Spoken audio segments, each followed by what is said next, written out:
ನಮಸ್ಕಾರ ವೀಕ್ಷಕರೇ, ನಾನು ನಿಮ್ಮ ಗಿರಿಧರ್ ಭಟ್.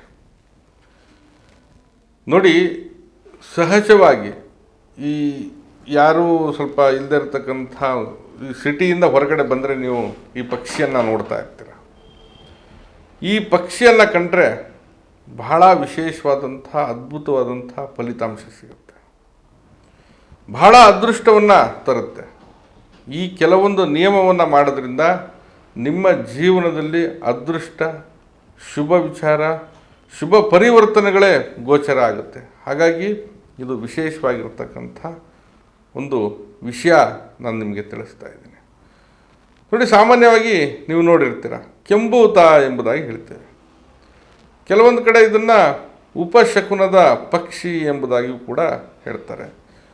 ಕೆಲವೊಬ್ಬರು ರತ್ನ ಪಕ್ಷಿ ಅಂತಲೂ ಕೂಡ ಕರೀತಾರೆ, ಅದೃಷ್ಟ ಪಕ್ಷಿ ಅನ್ನೋದು ಕರೀತಾರೆ, ಕುಂಬಾರಕಾಗಿ ಅಂತಲೂ ಕರೀತಾರೆ, ಕಂಬಾರ ಅಂತಲೂ ಹೇಳ್ತಾರೆ, ಹಾಗೆ ಕುಪುಲು ಎಂಬುದಾಗಿಯೂ ಕೂಡ ಹೇಳ್ತಾರೆ. ಅಂದರೆ ಒಂದೊಂದು ಪ್ರಾದೇಶಿಕವಾಗಿ ಒಂದೊಂದು ಬೇರೆ ಬೇರೆ ಬೇರೆ ಹೆಸರುಗಳಿಂದ ಈ ಪಕ್ಷಿಯನ್ನು ಗುರುತಿಸ್ಬೋದು. ಕೆಂಬೂತ ಎಂಬುದಾಗಿ ಇಟ್ಕೊಳ್ಳೋಣ. ಈ ಪಕ್ಷಿ ಸಹಜವಾಗಿ ನೋಡ್ತಾ ಇರ್ತಾರೆ, ಆದಷ್ಟು ಬಹಳಷ್ಟು ಜನಕ್ಕೆ ಗೊತ್ತಿದೆ ಇದು ಅದೃಷ್ಟವನ್ನು ತರ್ತಕ್ಕಂಥ ಪಕ್ಷಿ, ರತ್ನ ಪಕ್ಷಿ ಎಂಬುದಾಗಿ ಎಲ್ಲರೂ ಕೂಡ ಏನಾದರೂ ನೆನೆಸ್ಕೊಳ್ತಾರೆ, ಕೈ ಮುಗಿತಾರೆ.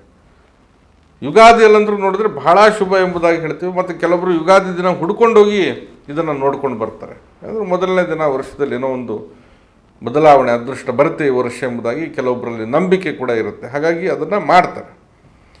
ಇಲ್ಲಿ ಈ ವಿಷಯವಾಗಿ ನಾನು ಹೇಳ್ತಾ ಇದ್ದೀನಿ, ನಿಮಗೆ ಸಹಜವಾಗಿ ಈ ಪಕ್ಷಿ ಎಲ್ಲಾದರೂ ಕಂಡ್ರೆ, ಆಕಸ್ಮಿಕವಾಗಿ ಕಾಣಿಸಿದ್ರೆ, ಹೋಗುವಂಥ ಬರುವಂಥ ದಾರಿಯಲ್ಲಿ ನೀವೇನಾದರೂ ನೋಡಿದ್ರೆ, ತಾವು ತತ್ಕ್ಷಣ ಈ ಒಂದು ಕಾರ್ಯಗಳನ್ನು ಮಾಡಿದ್ರೆ ಖಂಡಿತವಾಗಿ ನಿಮ್ಮ ಜೀವನದ ದಾರಿದ್ರ್ಯ ಕಳೆದು, ದುಃಖ ಎಲ್ಲವೂ ಕಳೆದು, ಅಶುಭವಾದಂತಹ ವಿಚಾರಗಳು ಕೂಡ ಕಳೆದು, ಶುಭ ಸಂಕೇತಗಳು ಸಿಗುತ್ತೆ, ಜೀವನದಲ್ಲಿ ಶುಭ ದರ್ಶನವಾಗುತ್ತೆ, ಅದೃಷ್ಟವು ತರುತ್ತೆ, ಲಾಭ, ಹಾಗೆ ಎಲ್ಲದರಲ್ಲೂ ಗೆಲುವು, ಹಾಗೆ ನಿಮ್ಮ ಶ್ರಮ ವಿಚಾರವಾಗಿ ಫಲಿತಾಂಶ ಉತ್ತಮವಾಗಿ ಕಂಡುಬರುತ್ತೆ.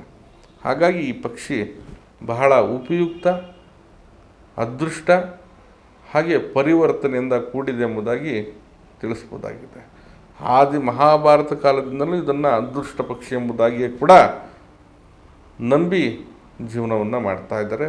ಈಗಲೂ ಕೂಡ ಅದು ಕಡಿಮೆ ಆಗಿಲ್ಲ. ಹಾಗಾಗಿ ತಾವು ಇದನ್ನು ಮಾಡಿ ನೋಡಿ. ಇದೊಂದು ತಂತ್ರ ಎಂಬುದಾಗಿ ತಾವು ತಿಳ್ಕೊಳ್ಬೋದು. ಈ ಪಕ್ಷಿ, ಕೆಂಬೂತ ಪಕ್ಷಿಯನ್ನು ನೀವು ನೋಡಿದ ತಕ್ಷಣ ಮಾಡಬೇಕಾಗಿರ್ತಕ್ಕಂಥದ್ದು ನಿಯಮ, ನಿಮ್ಮ ಹತ್ತಿರದಲ್ಲೇ ನೋಡಿದ ತಕ್ಷಣವೇ ಕೂಡ ನಿಮ್ಮ ಕೈಗೆ ಸಿಗ್ತಕ್ಕಂಥ ಮಣ್ಣನ್ನು ತೆಗೆದುಕೊಳ್ಳಿ. ಆ ದಾರಿಯಲ್ಲಿ ಎಲ್ಲಾದರೂ ಹೋಗ್ತಾ ಇರ್ತೀರ, ನೋಡಿದ ತಕ್ಷಣ ಆ ಮಣ್ಣು ಇರುತ್ತೆ. ಒಂದು ಮುಷ್ಟಿಯಷ್ಟು ಮಣ್ಣನ್ನು ತೆಗೆದುಕೊಂಡು ನಿಮ್ಮಲ್ಲಿ ಇಟ್ಕೊಳ್ಳಿ.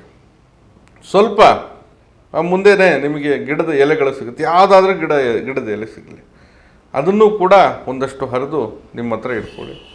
ಆ ಗಿಡದು ಏನದು ಚಕ್ಕೆನೋ ಅಥವಾ ಕಡ್ಡಿನೋ ಸಿಗುತ್ತೆ, ಅದು ಕೂಡ ನಿಮ್ಮ ಹತ್ರ ಇಟ್ಕೊಳ್ಳಿ.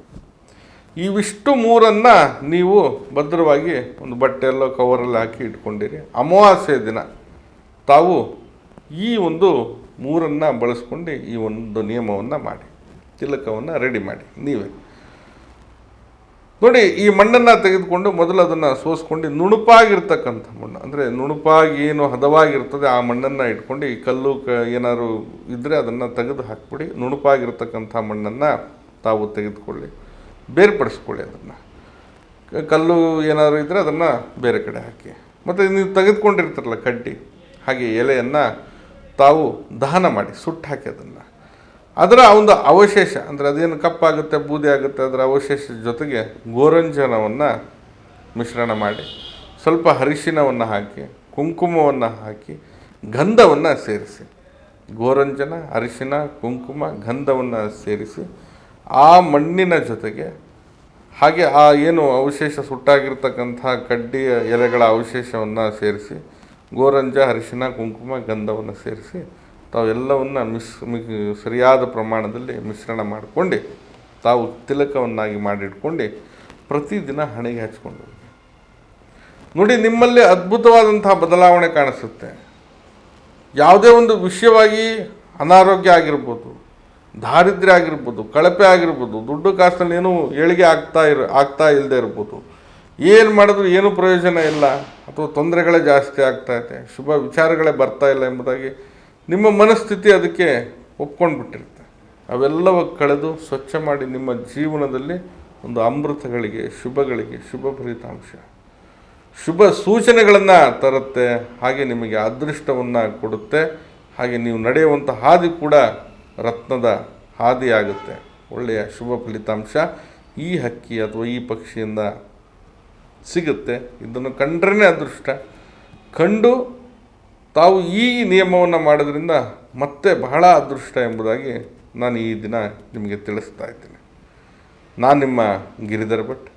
ನಮ್ಮ ಕಚೇರಿ ಸ್ಥಳ ಮನೆ ಬಂದು ಜ್ಞಾನ ಭಾರತಿ ಯೂನಿವರ್ಸಿಟಿ ಕ್ವಾರ್ಟರ್ಸ್ ಸರ್ಕಲಲ್ಲಿದೆ. ಬರೋರು ಮೊದಲೇ ಸಮಯವನ್ನು ನಿಗದಿಪಡಿಸ್ಕೊಂಡು ಬರ್ಬೋದು. ಬರಲಿಕ್ಕೆ ಸಾಧ್ಯ ಆಗದೇ ಇದ್ದರೆ ಈ ಕೆಳಗಡೆ ಕಾಣ್ತಾ ಇರ್ತಕ್ಕಂಥ ಮೊಬೈಲ್ ನಂಬರ್ಗೆ ಕರೆ ಮಾಡಿ ಮುಕ್ತವಾಗಿ ಸಮಾಲೋಚನೆ ಮಾಡಿ. ಶುಭವಾಗಲಿ. ನಮಸ್ಕಾರ.